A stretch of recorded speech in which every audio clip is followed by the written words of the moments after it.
This video is going to talk about how to warm up the fingers. The first thing we're going to do is just move the fingers, kind of wrapping them around, opening them and closing them, getting all the fingers moving this way. And then what you can do to stretch out the fingers is placing your fingers like this and spreading them gently, gently, gently against your arm, opening that up.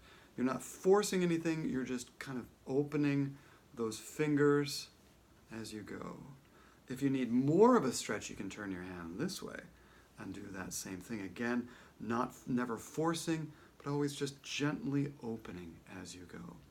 If you need an even bigger stretch, you can even do it against your neck, just stretching out those fingers as they go.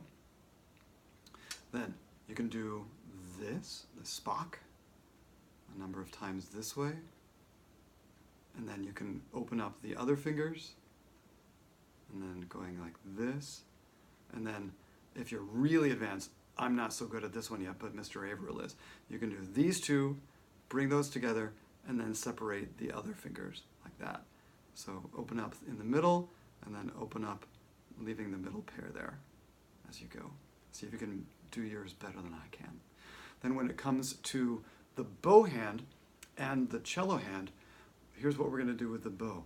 We're going to, once again, shake out the hand, pour out the water, middle finger over the silver ferrule, thumb there, lifting it up, and then you can do the finger warm-ups as you go, lifting off each finger, holding the bow ever so gently.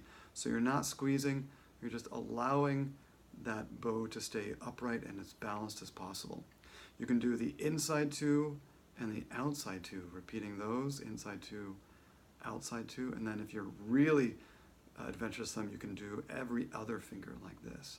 And once again, you'll never do the bottom two and the top two because it just doesn't work. With the left hand, what we're going to do is hop the fingers on the string. Just practice putting them down firmly as if they're jumping into a trampoline and jumping off. And what we're trying to create here is a sound, is a tapping sound. Here's another thing you can do. With your fingers, tap them so that they create round circles. Tap, tap, tap. You can even hear them as they come down. On each finger, going to second finger, going to third finger. You're going to notice that the third finger isn't quite as strong and the pinky is going to be the weakest. However, with practice, this does immediately improve. Oftentimes, your fingers just have not developed this aptitude yet of coming down in a circle. So that when you come over here, you can do that same thing of putting the finger down on the string and actually making a sound on it. We're not plucking it off, we're pressing it down, releasing, pressing it down, releasing, pressing it down, releasing, as if you were jumping on a trampoline as you go up and down.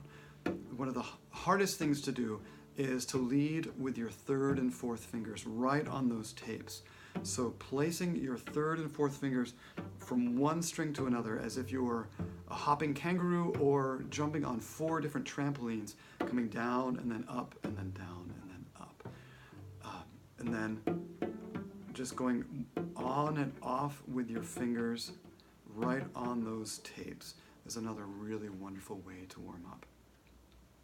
Finally, if you put your fingers together like this, if you can bring the palms of your hands together without letting your fingers go like that, this helps to strengthen and release the muscles and joints that are connecting your fingers to the palm of your hand. Those are going to be really, really important.